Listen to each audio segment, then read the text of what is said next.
At kailangan sa simula pa lang, maaga pa lang, nililinaw na natin. Ang buhay ba na bigay ng Diyos ay itatrato natin na isang regalo na dapat nating ipagpasalamat at lasapin, o ito isang problemang dapat lutasin.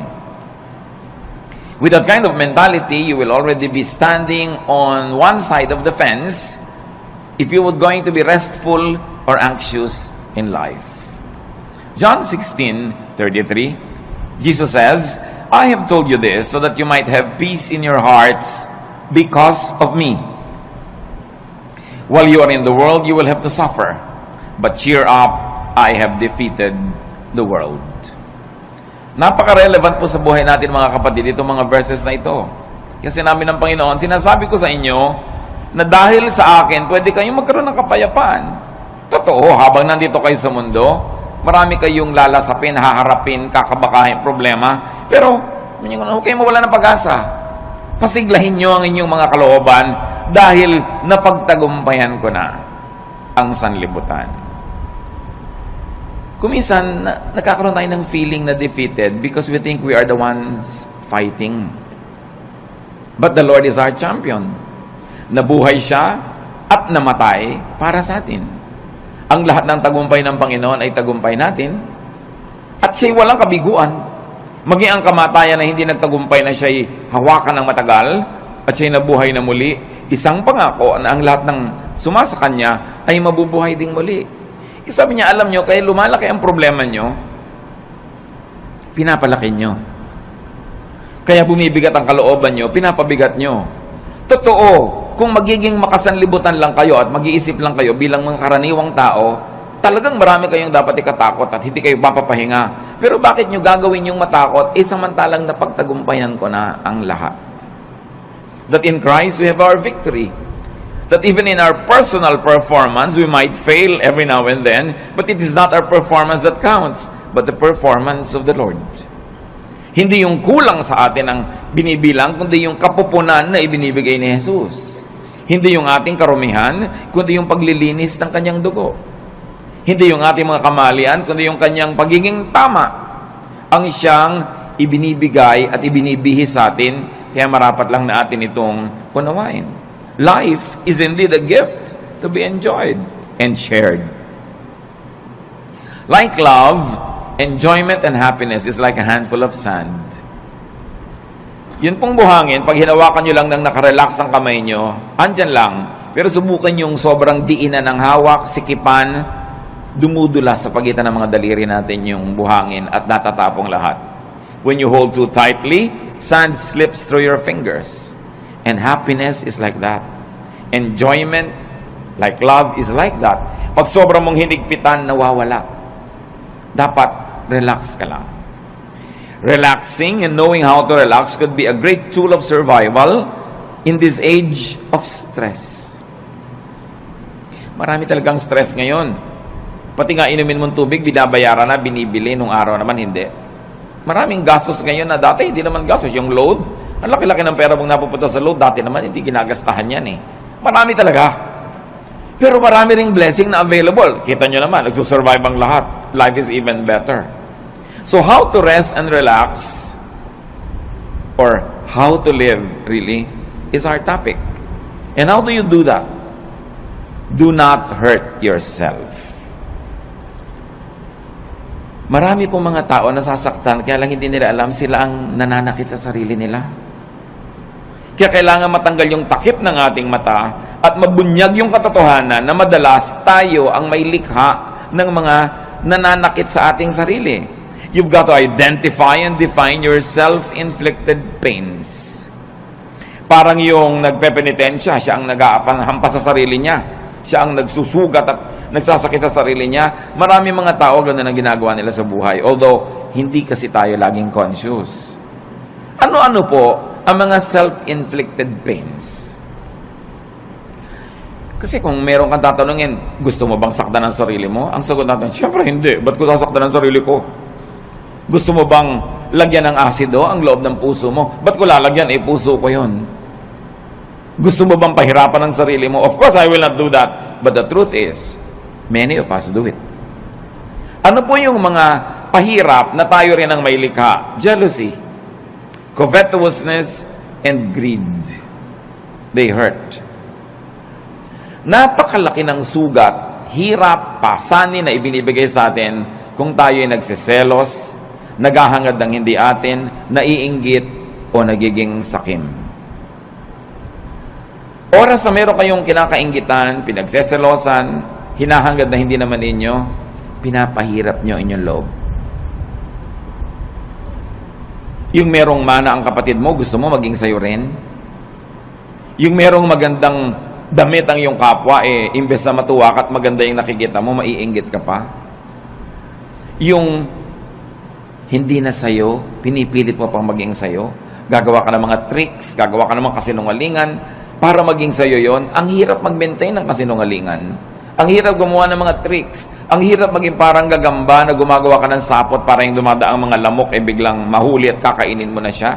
But if you are greedy in life, if you're ruled by greed, you will never relax. Because you're forever inventing schemes. Gagawa ka ng mga paraan kung paano maging iyo ang hindi iyo. Kung paano aagawad yung mga tunay na mga may-ari. Kung paano sisiraan yung ating mga kinakainggitan.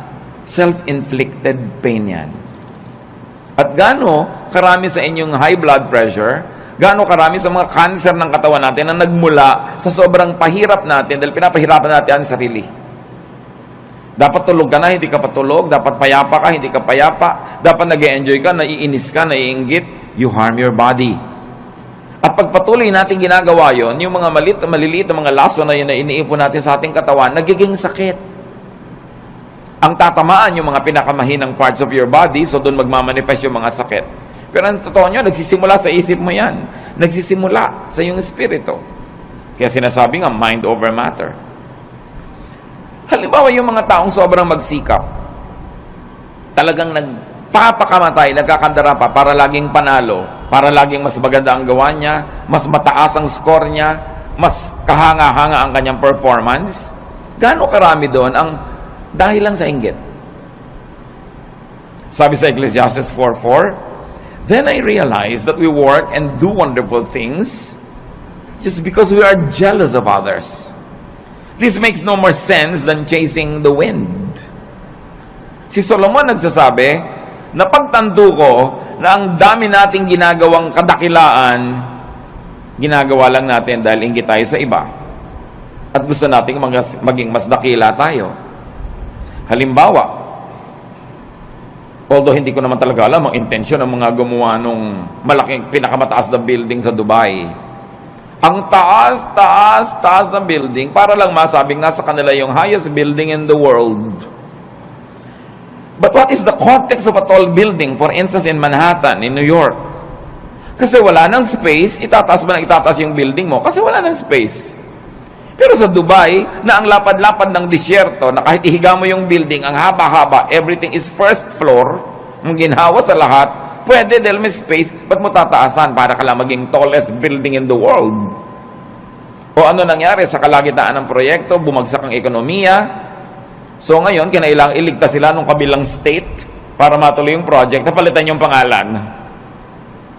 So, ano pa ang mga pinagagagawa natin? Halimbawa, yung mga estudyante, bakit marami sa mga magulang tinutulak ang anak na tumaas ang grade? Dahil gusto ba nating tumalino siya? O dahil gusto lang nating matalo niya yung isang kakompetensya sa grade? Bakit kailangan ang laki-laki ng TV mo?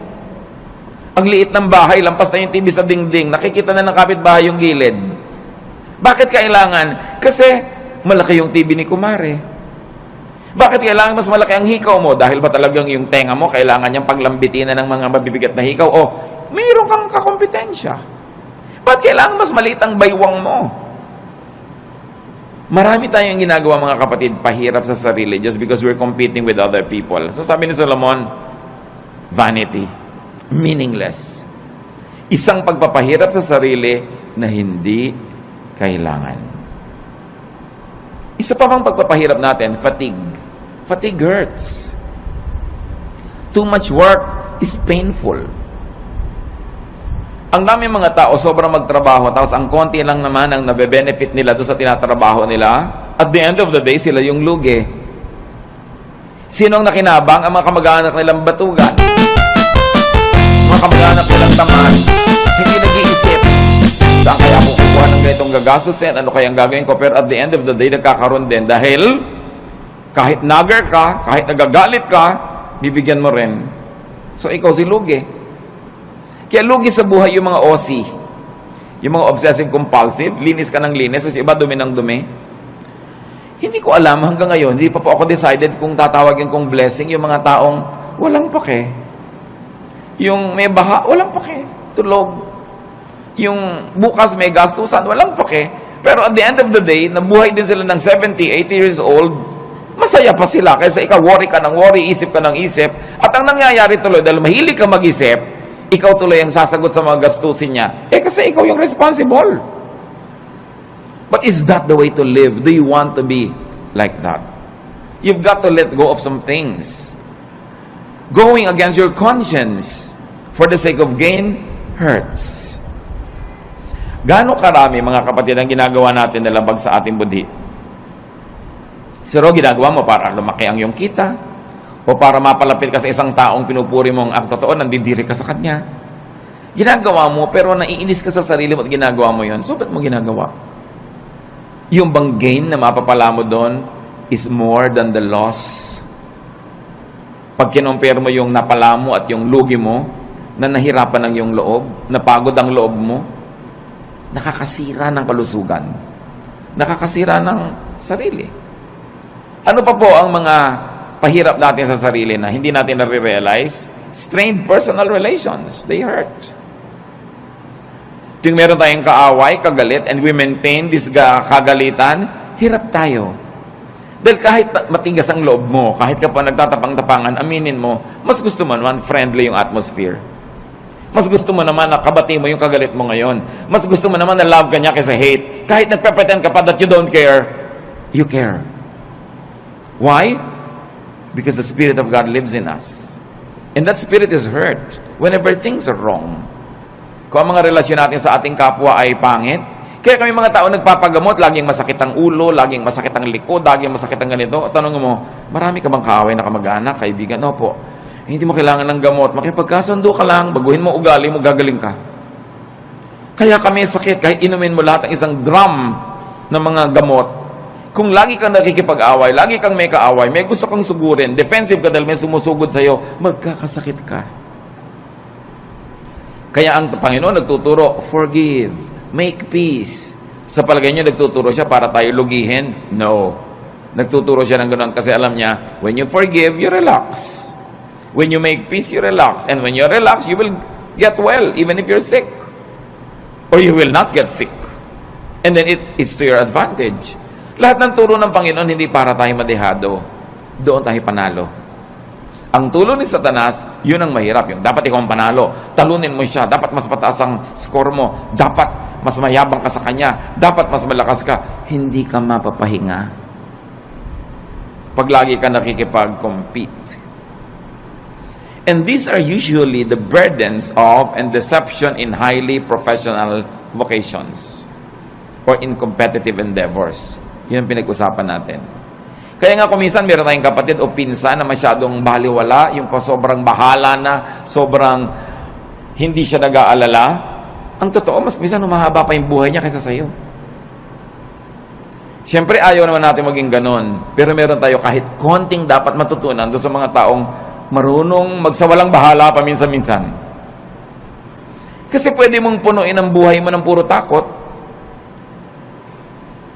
Pero anong mapapala mo? Obserbahan nyo sa aeroplano, pag magte-take off, iba-iba reaksyon. Meron talagang yung naninigas ang panga, nananalangin ang hindi matapos-tapos. Minsan magdalangin ka ng isang beses, tapos tama na. Ba't walang patid? Para ka nalang laging natatakot, nagte-take konting tagtag ng aeroplano, takot at takot. Meron naman, kain ng kain, may natutulog. So, if pare-pareho rin yung darating. Kung 1 oras kayo sa loob ng aeroplano, o 5 oras, o siyam, pare-pareho rin naman kayong lalabas sa aeroplano na yung pag nag-landing, pero ikaw hindi ka nag-enjoy kung warrior ka. Because it's in your mind. Kaya nga po sabi ko dun sa mga laging natatakot, to myself included sometimes, when you get tempted to be afraid, may kilala ka na ba? Personal na kilala mo na namatay dahil sa plane crash? Wala pa akong nastatong na yes ang sagot.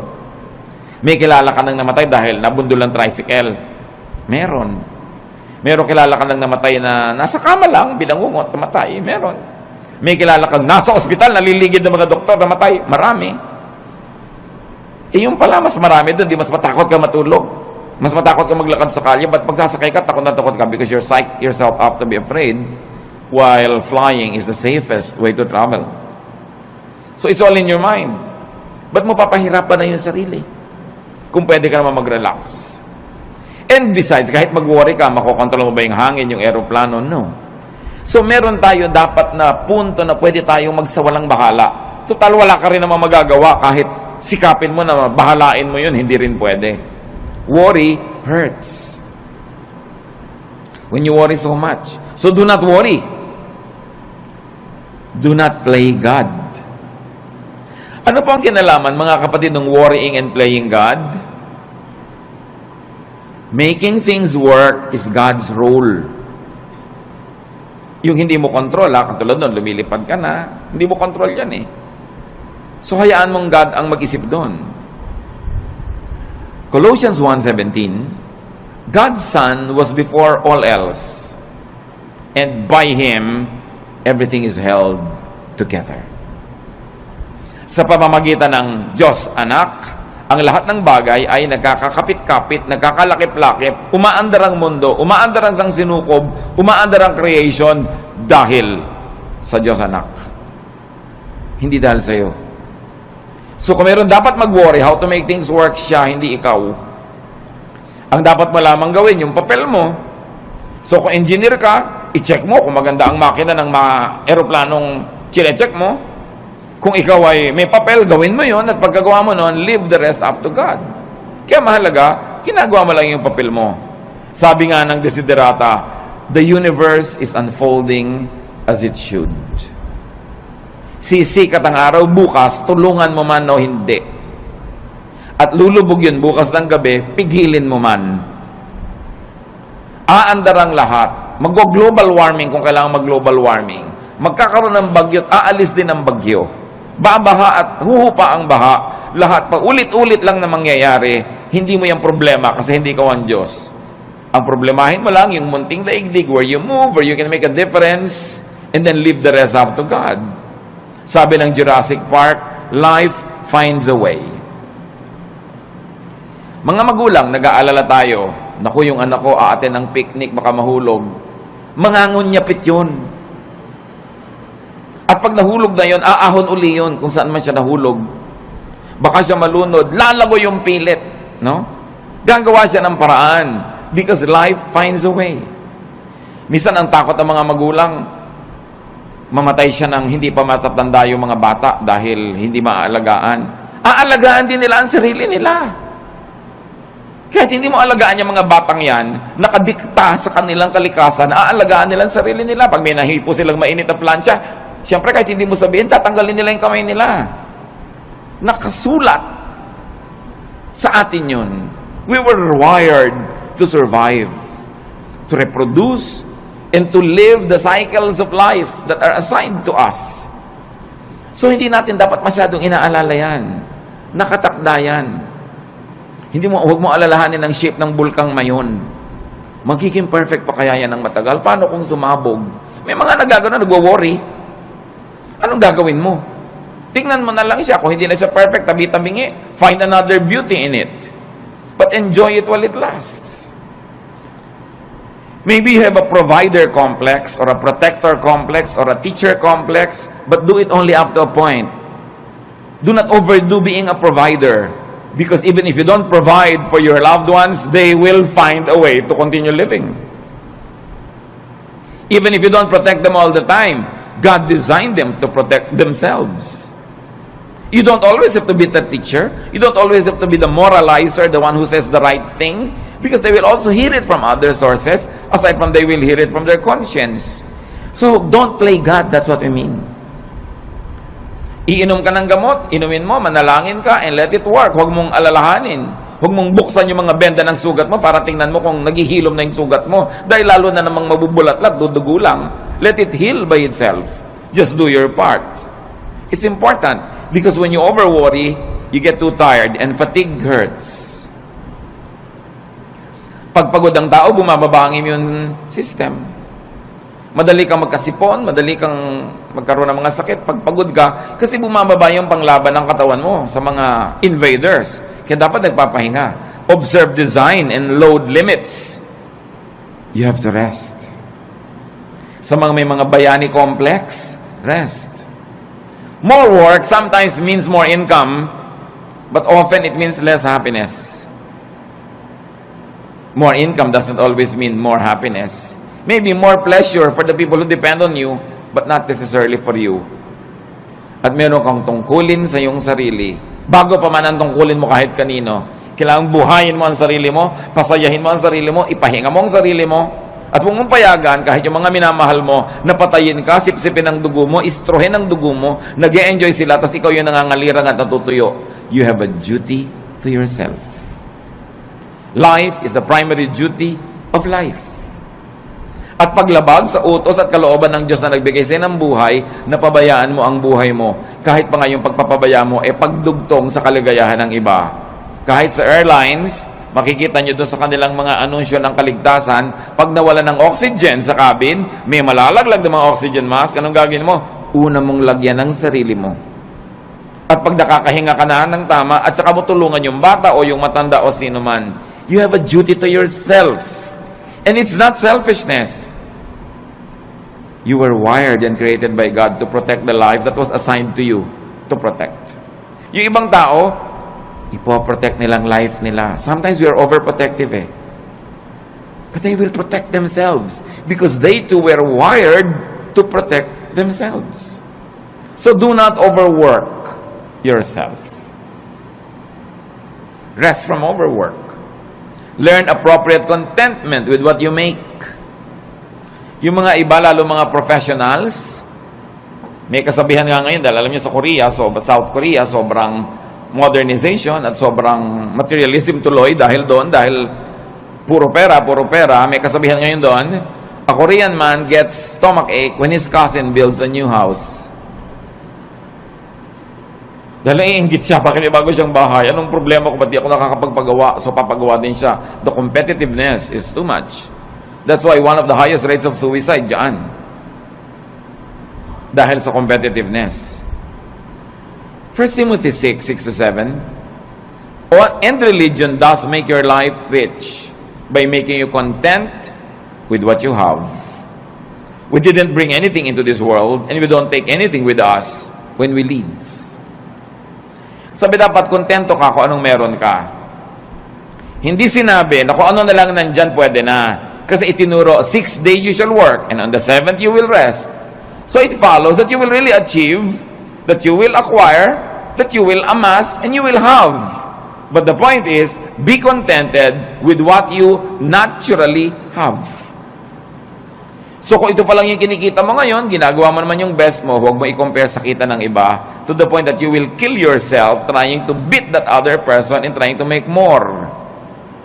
Kaya nga sa mga highly professionalized fields, totoong-totoo yan, ang daming may ulcer, ang daming may insomnia.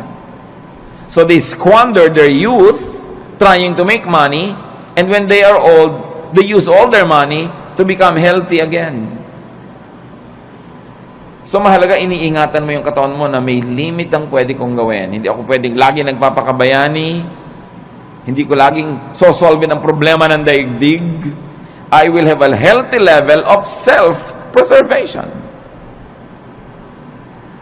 Do not strain yourself to make now what you should still make tomorrow. Yung kikitain mo pa bukas, huwag nang kitain ngayon. Magpahinga ka naman. At sabi ni Solomon, the more money you make, the more people come to spend it. And don't you find it true? Nung maliit ang kita nyo, hindi kayo pinapansin ng mga tao, so yung maliit na kita nyo, kasya sa inyo. Nung lumaki-laki, biglang naalala na ngayon ng nanay mo na malaki yung kita mo, naalala ng kapatid mo, naalala ng pinsan mo, heto na ngayon nakadaing sa'yo, nakahingi. Lumaki pa lalo ang kita mo, pati mga pinsan mo ngayon nagdadatingan na para makihalo at makikuha sa mga kinikita mo. So ikaw ang mag-isang nahihirapan, nagdurusa, Yung iba, ibinebenta ang kaluluwa, ginagasgas ang muka, sinasaktan ang sarili para kumita, tapos ang daming humuhot-hot. Do you like that? Pag marami kang kinikita, maraming makikiparte. Dadaming kamag-anak mo, maraming tutuntun sa'yo. Hindi naman masama maging matulungin tayo, but making more money at the expense of your health and peace does not always benefit you. Probably it benefits other people. And this is not what you want to happen in your life. Do not strain yourself. Natural lang dapat. At sabi ng Panginoong Jesus, let the day's own trouble be sufficient for the day. Tomorrow will be another day. Another problem with a solution. Do not try to solve the problems of tomorrow with today's solution, because today's solution is only for today's problem. Parang yun ding pera mo, for today lang yun, so spend it. So, paano bukas? Tomorrow, you will earn again, and you will spend for tomorrow. But when you spend your income now for what you will still have to spend on today and tomorrow, kulang. Kaya dapat, hindi rin natin pina-pass forward ang expense. Don't spend more than what you earn. And you should be responsible in handling your money. Kasi, para hindi ka ma-stress.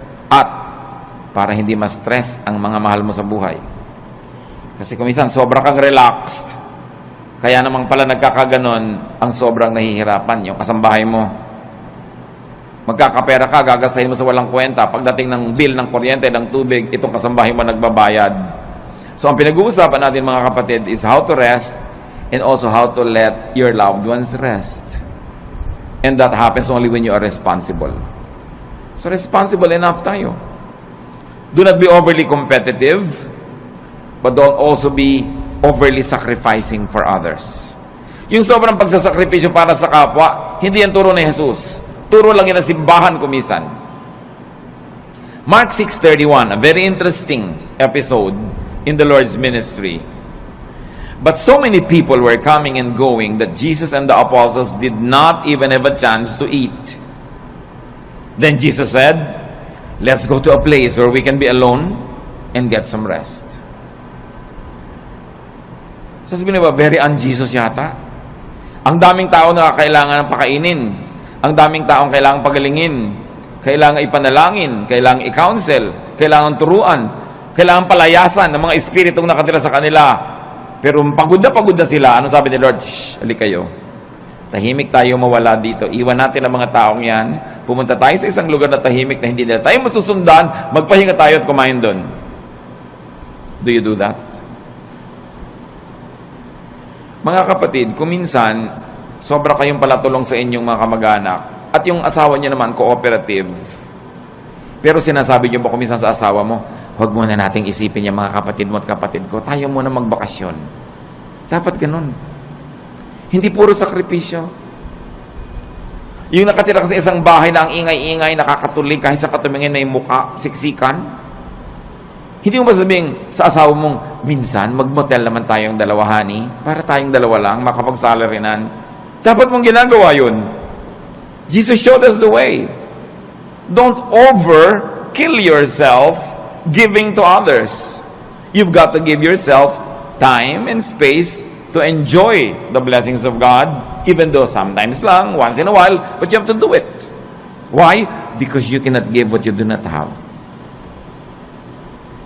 Pag lagi ka ng aburido, wala ka rin namang maibibigay. Kung minsan pera lang, pero may kasama pang bunganga. Kasi aburido ka. Minsan nagbabantay ka nga sa pasyente, pero kulang na lang, hulog mo siya sa kama. Kulang na lang, hagisan mo ng juice niya. Kasi pagod na pagod ka nakababantay. So pwede mo sabihin, mga kapatid, kayo naman magbantay sa nanay, pagod na ako, mainit na yung ulo ko pati sa kanya. Why? Because we have limits. So huwag nating sobrang pagodin din ang kapwa natin. Sa mga families, kung minsan unfair eh. Yung nag-aalaga sa magulang, yung isa lang napa-assign, dapat take turns. Para fresh ka. Kung may mga hirap, kailangan you take turns facing the difficulty, hindi lang isa yung naka-assign. Observe your limits and observe your Sabbath. Kaya ang Panginoon, sabi niya, iwan muna natin sila. Kahit mamatay tayo dito, katutulong, hindi pa sila mauubos. So, kailangan magpahinga rin tayo. Dahil, habang mahal ni Jesus yung mga taong tinutulungan, mahal din niya yung mga manggagawa na kasangkapan para tulungan ang mga yon.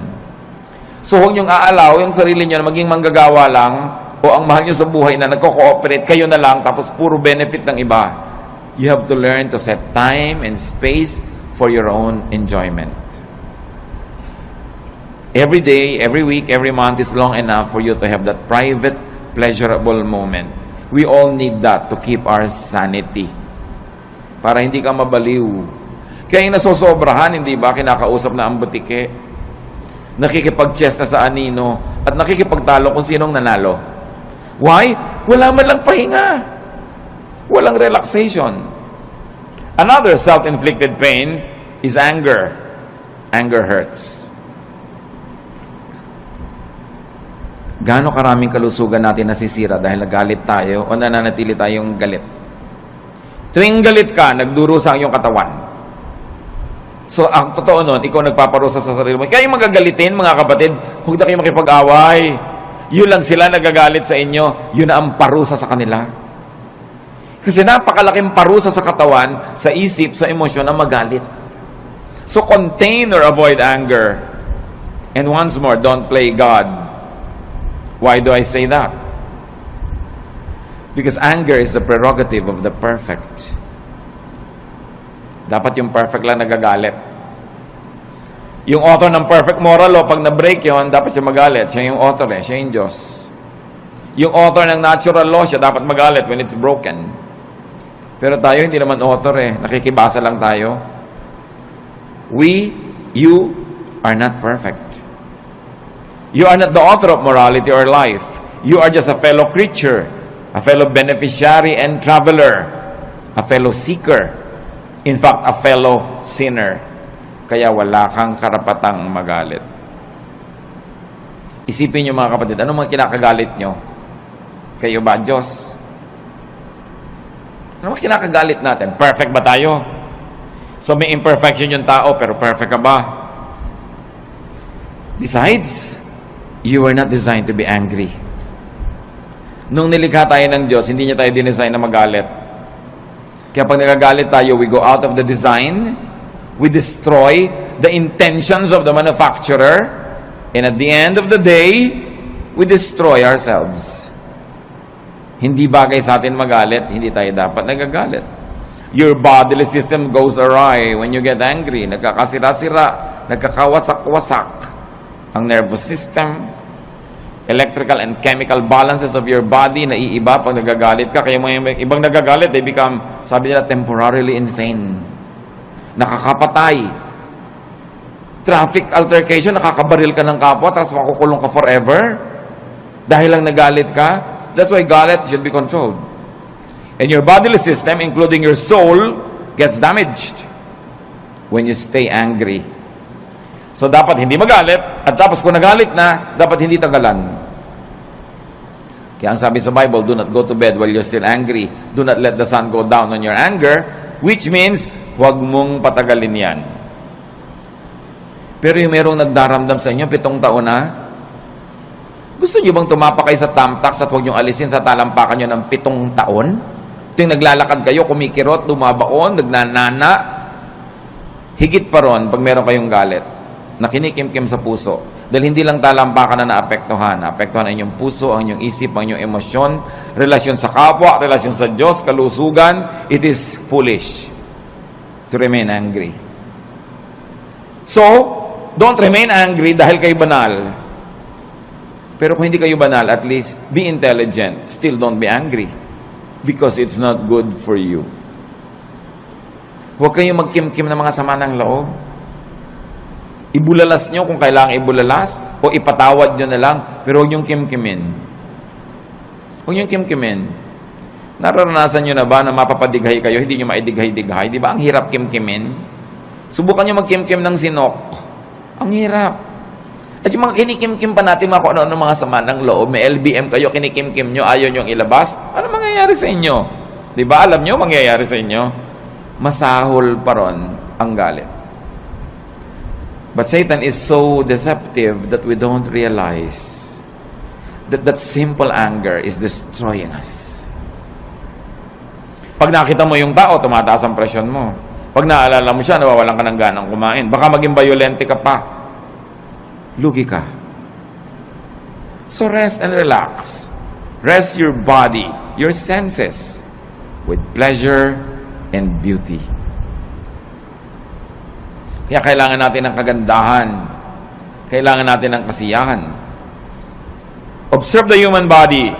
It's really a fun machine. Pag tinignan mo ang bawat bahagi ng iyong katawan, it's a fun machine. It was designed for sensual experience, which religion demonizes, but the law of nature is the purest law of God. So ginawa kanya ang body mo na may mga kiliti, may mga saya. Bakit pagka inom ka, mayroon pang masarap na temperature? Pagkakakain ka, may masarap na lasa? May tamang alat, tamang asim? Bakit pag may tinitingnan ka, dapat maganda yung shape, tama yung kulay? Pag may pinapakinggan ka, hindi noise, dapat music. Bakit nilagyan tayo ng Panginoon ng iba't ibang senses? For us to enjoy those senses. So, you relax your body with beauty. Nililinis mo ang bahay mo para maganda, mabango. Nililinis mo ang kapaligiran, inaayos mo. It's great therapy. Please your eyes, your ears, your palate, your taste, your nose, your skin, your body. It is not ungodly. Why? Because our spirit lives in this body. Kung ang gusto ng Panginoon, spirito ka na lang, di dapat sumakabilang buhay ka na. Tanggalin na yung spirito sa katawan. Pero inaalagaan natin yung katawan. Akala ng iba, pag relihiyoso ka, ini-ignore mo yung katawan mo. Taking care of your body is one of the highest forms of spirituality. Because your body is a gift from God. It is even called temple of the Holy Spirit. Do you want the temple to be ugly? Do you want it to be disorderly? That's not what you want for your temple. Psalm 139:14, and I praise you because of the wonderful way you created me. Everything you do is marvelous. Of this, I have no doubt. So people will be people, humans will be humans. And it's not wrong to be human because we were created to be so. Do not pit spirituality against sensuality. Ang tunay na espiritualidad ay hindi puro pagtitimpi at pagde-deny ng senses mo. Inilagay yan for your enjoyment. It is a gift. And in fact, the senses are also doorways to the spirit. Marami mga sensual experiences nagiging pinto para pumasok ka sa spiritual world. Halimbawa, ang ganda-ganda ng worship singing. Di ba nagdidinig yun ng tenga? But because you hear it and it's beautiful, you are transported in a spiritual way to the point that you say, I heard God. I saw God. I felt God's love. I was ministered to. Na-bless ako. Tenga pa lang yun. Kaya napakalaking krimen sa mga musicians sa church na hindi nagpa-practice. Kasi paano mo ilang transport ng mga tao to a spiritual level kung tunog mo palang nayayamot sila dahil mali. So imbes ikaw makalimot sa sarili, padala ka sa spiritual level, hindi ka makalimot dahil kita mo, dilig mo yung mali. Nagiging critical ka patuloy, nagiging palapit ka, kasala ka pa. Pero kung maganda talaga yung music. There was a long stretch in my spiritual life na ang talaga nagdala sa akin mga kapatid ng choir. Kumapit ako ng church na yun ng kung ilang taon nung isang attendee ako. Bihira naman ako talaga mag-bless sa message. Boring talaga. Bihira talaga ako mag-bless. Ito nakikita ko pero inaabangan ko lang yung kanta ng choir and that sustained me for a long time. Kasi now food for me. But can you imagine kung maganda na yung kanta ng choir, maganda pa yung message, mabait pa yung kapatiran, mabango pa yung church, maayos pa lahat. Grabing, maraming pinapasukan sa senses natin yung blessing ng Diyos. Kaya hindi ba may aromatherapy? Kung pupunta ka sa mga spa, ano pong gusto nyo? Yung nakakapagpahinga, yung nakakagising, yung nakakatulog, kung ano-anong maipapaamoy sa'yo, pipili ka ng scent because through the nose, the spiritual world becomes real. Kaya kung nakatira ka sa mga lugar na ang baho-baho ng paligid, di ba away ng away ang mga tao doon? Kasi pag amoy mo, nasa utak mo na agad yung baho. Sa palagay mo, kung puro baho ang naaamoy mo, babait ka. Ang hirap. So you don't deny the senses. And use the senses to rest. Gusto ko makikinig ka ng magandang musika. Pinaamoy ka, pinakain ka ng masarap. Kahit hindi mahal, mapapahinga ang katawan mo. At yung pahinga na katawan, tinatahanan yun ng espiritu kaya. Kahit gaano kataas ang espiritu mo, nasan yung katawan mo, doon yun pupunta. So, ang baba-baba ng level ng katawan, nangihila niya pababa yung spirit. Kaya sinasabi, the spirit is willing, but the body is weak. So, the body has to be strengthened with pleasure, with rest, with cleanliness, with righteousness. So, indulge your senses. It's an act of union with your Maker. Kung gustong makipagniig sa atin ng Diyos, diyan siya pumapasok sa mga pinto na yan. Sa senses natin, sa ating brain. Kaya yan ang maraming paraan para tayo makakonekta sa Spirit. Your body, after all, is a temple of the Holy Spirit. Ecclesiastes 8:15. So I think we should get as much out of life as we possibly can. There is nothing better than to enjoy our food and drink and to have a good time. When we can make it through, then we can make it through this troublesome life that God has given us here on earth. Ano sinasabi ni Solomon na pinakamatalinong tao sa lahat? You must get the most out of life. You must get the most pleasure. You must get the most fruits. Eat the best when you can. Listen to the best. Have the best. Sabi niya, there is nothing better than to enjoy good food, a good drink, a good time. Why? Because life has a lot of troubles. It had a lot of troubles, it's having a lot of troubles, and it will present a lot of troubles. Iba na yung pinatatag ka na ng napakaraming magagandang karanasan, pampatibay sa'yo, pagka ikaw ngayon ay pinupukol, binabato, itinutulak, ginigiba ng mga pangit na karanasan, meron kang pagkukunan sa iyong alaala ng mga masasarap na mga kanaalaala, payapang mga moments in your life, and it will strengthen you. Kayo mga bata na pinalaki sa kalupitan, sa palo, sa walang pag-ibig, usually buong life halos disoriented sila. Unless kilalanin nila na kailangan nila magpatawad, magbagong buhay, at kilalanin nila yung pagbabago ng Panginoon, all their lives have become a slave of their dark past. Kaya mahalaga, pinapaganda mo hanggang maaari, lalo sa mga bata. Sabi ni Solomon, tuwing makakapag-enjoy kayo, mag-enjoy kayo.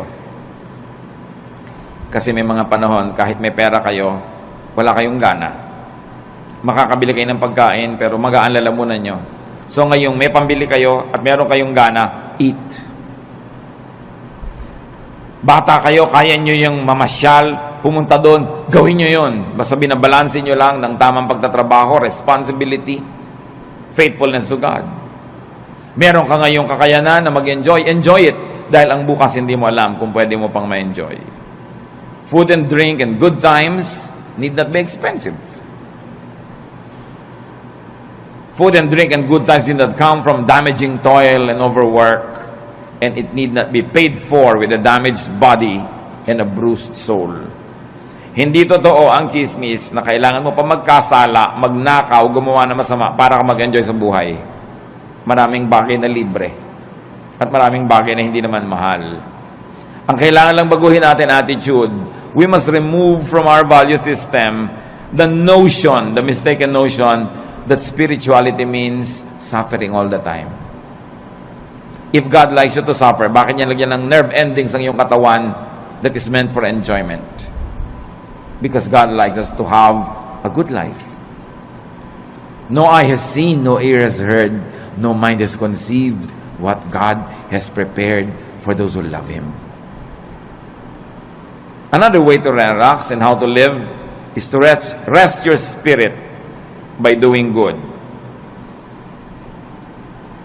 Ephesians 2:10, we are God's workmanship, created in Christ Jesus to do good works, which God prepared in advance for us to do. Sabi, likha tayo ng Diyos. Nilikha kay Jesus para gumawa ng mga mabuti at yung mga magagandang gawain natin, inassign na noon pa man, bago pa tayo sinilang.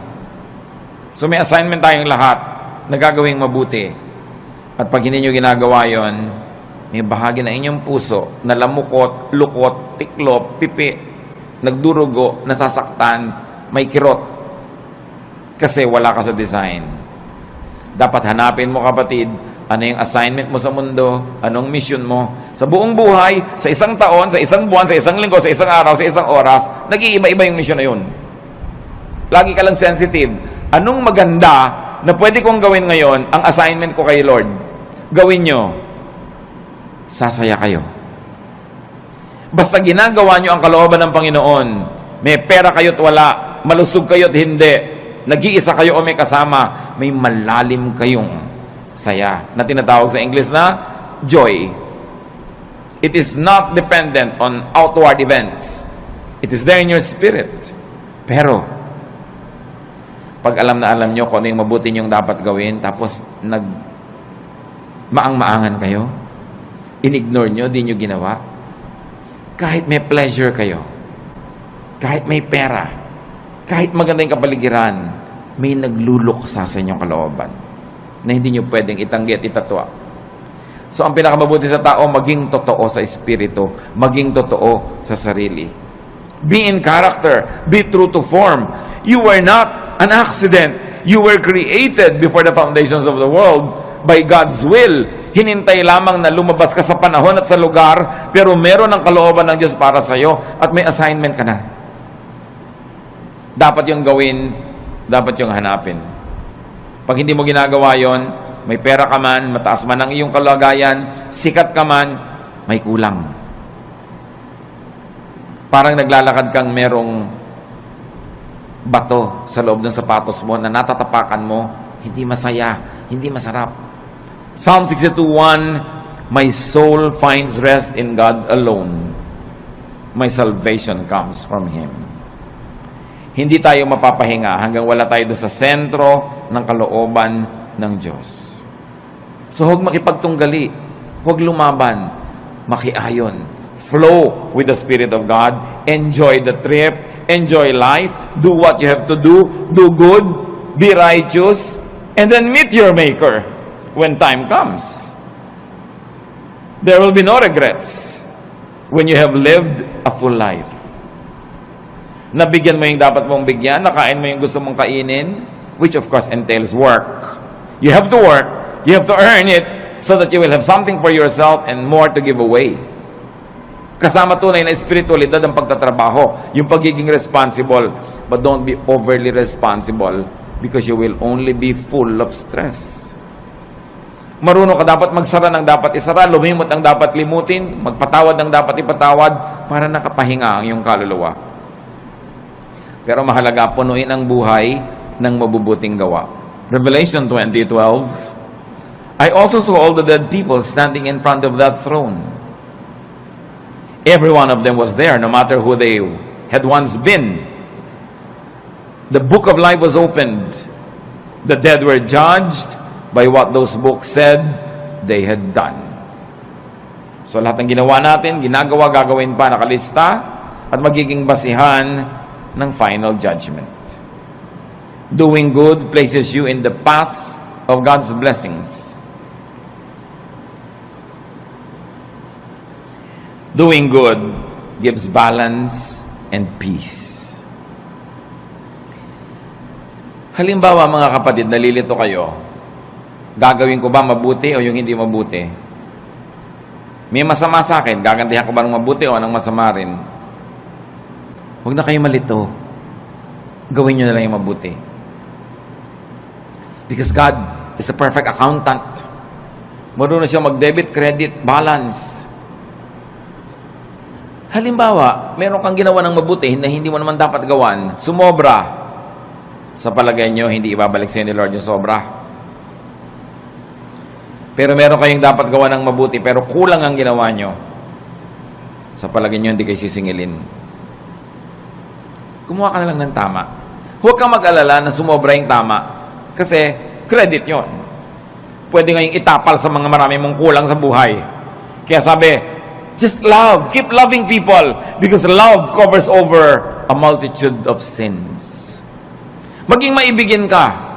Dahil yung pagiging maibigin, nagiging pantakip sa maraming kakulangan sa buhay. At pag pinag-aralan nyo yung word na pwede mong itanong, sino yung natatakpan ng pag-ibig? Yung iniibig o yung umiibig? Pareho. Pag tinignan niyo yung Greek word na ginamit doon, pwedeng gamitin both ways. Na pag maibigin ka, yung pag-ibig mo, natatakpan yung pagkukulang ng taong iniibig mo. At di ba totoo? Pag mahal nyo yung tao, pagtatakpan ng pag-ibig nyo yan eh. Pero ito pa, pag maibigin kayo at umibig kayo sa kapwa, pati yung mga pagkukulang nyo, natatakpan.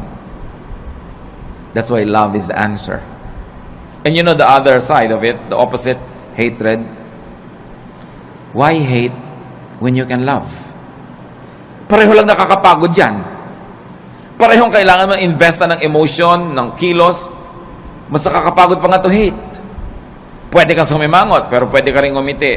Mas maraming muscle ang ginagamit pag naninimangot, kaya mas tatanda ka. So ngumiti ka na lang. Why do wrong when you can do right? It's not even a choice. It is so obvious that it should not even be a choice. So doing good places you in God's blessings. And doing good is powerfully therapeutic. Dumarating yung panahon, mga kapatid, na naiinip kayo, nalulungkot, nababagabag, na-stress, kaka-nervous breakdown, nagkakaroon ng panic attack. Do good. Therapy yun. Kesa mag-book mo kayo sa bahay, mainip, maghanap kayo ng magagawa para sa kapwa na mabuti. At sa pagbuhat nyo ng mga bigatin ng buhay nila, nakalipas ang maghapon, hindi nyo napansin, pati yung sarili nyong bigatin, nailampas na rin na itawid. Always do good. So rest and relax. Ecclesiastes says there is a time for everything. Work correctly, rest correctly, plant and harvest what you plant, and enjoy the harvest and share the harvest with people. In being kind, don't be unkind to yourself.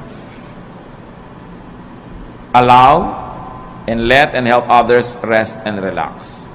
Huwag niyo lang po i-apply sa sarili niyo yon. Dapat din kung may duty ka, gawin mo yung duty mo para yung kapwa mo makapag-relax din. Pag mga bantay kayo, hindi ka nagbantay, di doble ang trabaho ng iba dahil yung pagpapabaya mo, kailangan nilang takpan. Mag-asawa kayo, responsable ang lalaki. Pag irresponsable yung babae, yung lalaki has to work double. Napapagod siya kasi nagpapabaya yung babae. Ganon din yung lalaki. Pag lalaki ka, hindi ka responsable, hindi mo ginagawa ang tungkulin mo, inoobliga mo yung asawa mong babae na siya ang gumawa ng dapat ikaw gumagawa. And it's unfair, it's unkind, and it will get back to you. Hindi ka man gantihan ng asawa mo, gagantihan ka ng langit. Again, because God is the greatest accountant. Debit, credit, balance. Magbabayad at magbabayad ka. Sa pagpapahinga natin, mga kapatid, tiyakin ninyo na hindi naman kayo nagiging pabigat sa iba, baka sobrang pahinga na yan. Kailangan responsible ka. And you must let others rest too by being responsible. Ama namin sa langit, salamat sapagkat pwede kami magpahinga. Maraming dahilan para kami mabahala, maguluhan, malito. Pero may isang dahilan para kami makarelax. At kayo yon. You are our God. You are our Creator. You're the author of life. You're God of heaven and earth. And you love us. Because of that, you guide us, you teach us, you correct us, and you balance our lives. Turuan niyo kami, Panginoon, na gawin ang dapat namin gawin bilang nilalang at magkaroon kami ng wisdom na ipasa inyo yung para sa inyo na siyang lumalang sa amin. That we should just be responsible humans but not play God. We should observe our limits and enjoy each day as we also do good things each day. Good things each day. Good things each day.